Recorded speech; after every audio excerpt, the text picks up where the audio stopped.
démons mafioso et autres gangsters paranormaux, et aujourd'hui on se retrouve pour une nouvelle vidéo et pour un nouvel épisode des Creepypasta. Et sans plus tarder, générique.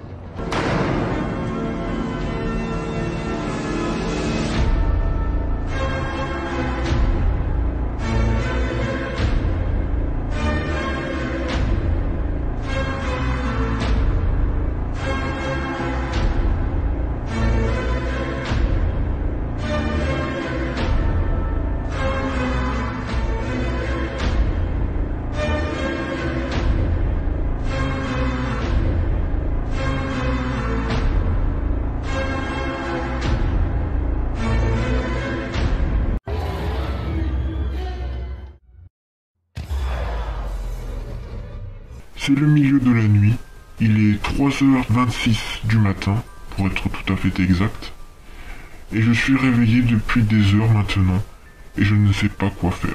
Vous êtes peut-être un peu perdu, donc je vais un peu revenir en arrière. Il y a environ 3 heures, je me suis réveillé avec un bruit de claquement à la fenêtre de ma chambre. Ce n'était qu'un léger bruit silencieux, mais il était assez fort pour me réveiller dans le silence de la fin de la nuit. Donc, j'étais curieux et je me suis assis pour voir quel était le bruit, pensant que c'était peut-être un animal ou une branche d'arbre ou quelque chose comme ça. Ni l'une ni l'autre de ces choses n'était ce que j'ai vu.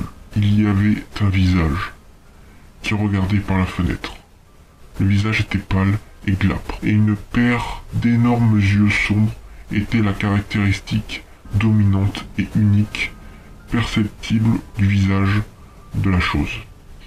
Il n'avait absolument ni bouche ni nez que je ne pouvais voir. Alors je me suis simplement allongé, faisant semblant de ne pas l'avoir vu, parce que c'était vraiment la seule chose à laquelle je pouvais penser et à faire. Et j'ai donc fermé les yeux. Mais cela fait environ 3 heures maintenant, et il est rentré dans ma chambre. Je peux sentir son souffle sur mon cou. Mais j'essaie de prétendre qu'il n'était pas là, c'est juste la brise chaude venant de la fenêtre. Mais ce n'est pas le cas. Mais un gars peut espérer, non? J'espère juste que quand il fera ce que pourquoi il est venu, cela se fera rapide pour en finir. Oh mon Dieu, je peux le sentir. Je peux sentir ses doigts sur ma colonne vertébrale. Oh mon Dieu. Ses ongles longs et acérés comme des rasoirs, envoyant des pointes de douleur dans ma colonne vertébrale et une chaude bouffée de sang dans mon dos, alors qu'il me tranche la peau. S'il vous plaît, que ce soit rapide.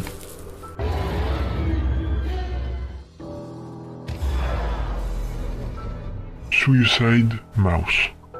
Une des vidéos les plus flippantes. Vous vous souvenez des épisodes en noir et blanc de Mickey Mouse des années 30? Il existe un de ces épisodes qui n'est jamais sorti. Et il s'agit en fait d'un loop.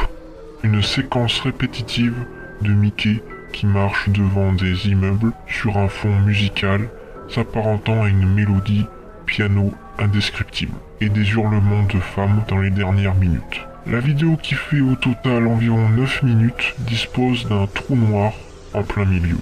Léonard Martin, qui se voulait être à l'époque le régisseur de ces vidéos, c'est-à-dire celui qui visionne pour savoir si oui ou non on pouvait diffuser les épisodes, a personnellement regardé cette séquence. Dans la version originale qui reste introuvable, il explique qu'à la 7e minute, la vidéo adopte des couleurs étranges avec un Mickey qui se retrouve démembré, qui marche en titubant, sur des cris de désespoir de femmes. Il n'arrive pas à finir son visionnage et va demander à un employé de finir de la regarder, et personne n'a jamais su ce qui s'était passé à l'intérieur de la salle de visionnage. Seulement le témoignage d'un vigile, qui dit « L'homme qui est entré pour voir la séquence entière est sorti tout pâle, en trébuchant, et il a répété 7 fois « La vraie souffrance est inconnue ». Il s'est précipité sur moi, a pris mon arme, et s'est tiré une balle dans la tête. Dans les dernières secondes de la vidéo, qui sont restées secrètes. Certaines preuves ont mentionné un texte écrit en russe à la fin de la séquence qui voudrait dire « Le spectacle de l'enfer ramène ses voyeurs là-bas ». On peut le voir à la fin de cette vidéo. Et pour conclure, il faut savoir que de nombreux employés de Disney ont voulu s'approprier la séquence.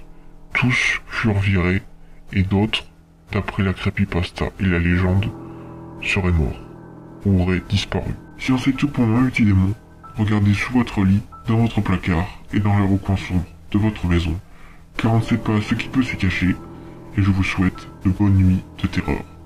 Et comme d'habitude, si vous avez des idées de films d'horreur, de creepypasta, de légendes urbaines, de chroniques des bestiaires, et plein d'autres choses, même de vos témoignages, faites-le moi savoir, et je vais regarder ça avec